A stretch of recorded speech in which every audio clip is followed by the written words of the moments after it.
A loaded container ship in a North Atlantic winter storm can roll 30 degrees from upright in under 10 seconds. 30 degrees turns a bunk into a ramp steep enough that a grown man should slide out and hit the deck. Yet 3 levels above the waterline, in a cabin about the size of a sleeper berth, a sailor is out cold with the storm screaming on the other side of the steel. This is how sailors sleep in a storm when the ship heels over, and the work that makes it possible started back in the afternoon, long before the first big wave ever landed. Put some numbers on that night first. A force 10 storm carries sustained winds of 50 knots and more, and the seas that come with it run 30 to 40 feet from trough to crest. A modern container ship stretches close to 1,000 feet, longer than 3 football fields, and when a sea that size catches the bow, the whole hull slams hard enough to shudder from the forepeak to the stern. A hit you feel through the deck plates the way you feel a pothole through a frame rail at 70. Every loose object on board just became freight, and unsecured freight in a rolling ship does exactly what an unsecured load does on a hard brake check. It moves, and it hurts somebody. So the question is not only how the man sleeps, it is why nothing in that cabin puts him in the hospital first. The answer is that the crew treated the storm as a load securement problem while the sea was still flat. When the forecast came in, the ship went quiet with work. In the galley, pots dropped into their lockers, plates slid in behind rails, and the stove was fitted with fiddle bars, the metal frames that hold a pot in place at 30 degrees of heel. In the cabins, everything came off the desks and into drawers with latches. Chairs were lashed down or laid flat on the deck. Any driver who has watched a coffee mug launch across a cab on rough pavement understands this instinct in his bones.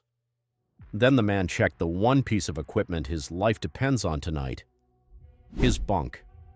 Along the open edge of that bunk runs a lee board, a raised board, or a strip of heavy canvas called a lee cloth, and its only job is to keep a sleeping body from rolling out onto the deck. He rigs it, tests it with his full weight, and climbs in wearing his work clothes. His boots stay within reach, laces loosened. If the general alarm sounds tonight, he will have seconds, not minutes, and nobody dresses well at 30 degrees of heel in the dark. But here is the part most people ashore never guess. He is not going to bed because he is tired. He is going to bed because the clock says this is his only window. Deep-sea crews run a watch system, and on most merchant ships that means 4 hours on and 8 hours off, around the clock, storm or no storm.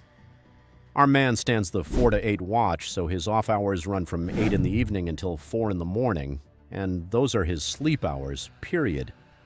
Miss them and you stand your next watch wrecked, and a wrecked man on the bridge in heavy weather is a danger to every soul on board. Anyone who has run team in a truck knows this arithmetic cold. You sleep when the schedule hands you the berth, not when your body asks politely, because the wheels do not stop turning and neither does the ship. The hours of service book and the watch bill are 2 versions of the same hard lesson, written in the same kind of ink.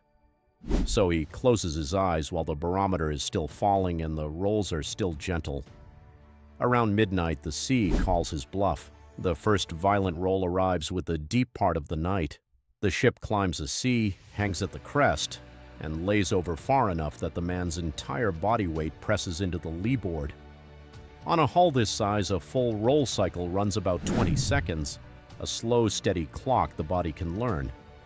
Experienced sailors have answers for this too. Many sleep on their stomachs with arms and legs spread wide, turning the body into its own load spreader. Others wedge a rolled blanket or a life jacket between their back and the bunk wall until there is no slack left to slide through. A body with no room to move does not get thrown around. It sways with the steel, the same way a properly blocked and braced pallet rides out 200 miles of rough road without shifting an inch. That is the physical half of the answer, and it has kept sailors in their bunks for 200 years of powered shipping. If you respect the people who keep freight moving while the rest of the world sleeps, on the water or on the interstate, take 1 second and subscribe, because this channel is built around exactly that respect. Now for the harder half of the question. A storm at sea is loud beyond anything a building ever produces. Green water hits the deckhouse like a dump truck unloading gravel. The hull booms when the bow slams and the frames groan on every roll. Any one of those sounds would launch a man ashore straight out of his bed. So why does this man's brain let him stay under? Part of it is that his ear has learned the ship's language. An experienced sailor does not hear noise, he hears information. The same way a 3-million-mile driver hears the difference between a tire starting to let go and a mud flap slapping the frame. The boom of the bow is normal, the rhythm of the rolls is normal. His brain has heard 10,000 hours of it, files all of it under expected, and stands down the way yours does beside a highway you have lived next to for years. What would actually snap him awake is a change, a new vibration in the main engine, a roll that goes deeper than the last 10 and hangs there. Silence where the engine should be. The alarm is not sound, the alarm is the wrong sound.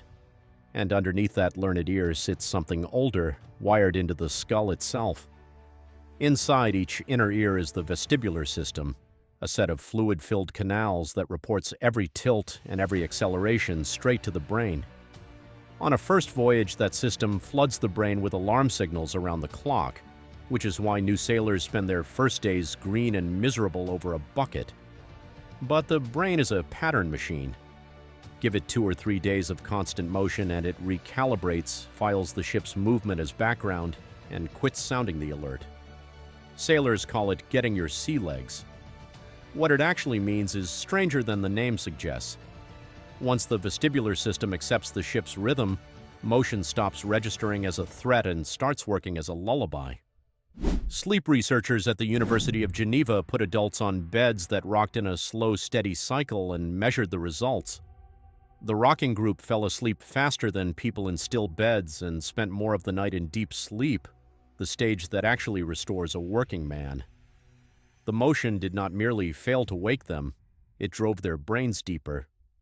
Mariners have a name for the drowsiness that constant motion pulls over a crew, soapweed syndrome, and on a long rolling passage it runs strong enough that the real fight is staying awake on watch, not falling asleep after it. So the man in the bunk is not sleeping despite the rolling ship. 20 years into his career, he is sleeping partly because of it. That is the whole trick. The body cannot be talked into calm, but it can be trained into it, one passage at a time, the same way 10,000 nights in a sleeper berth teach a driver to rest beside a running reefer. There is one thing that breaks the spell, and it is the reason he sleeps in his clothes. Naval architects call it parametric rolling.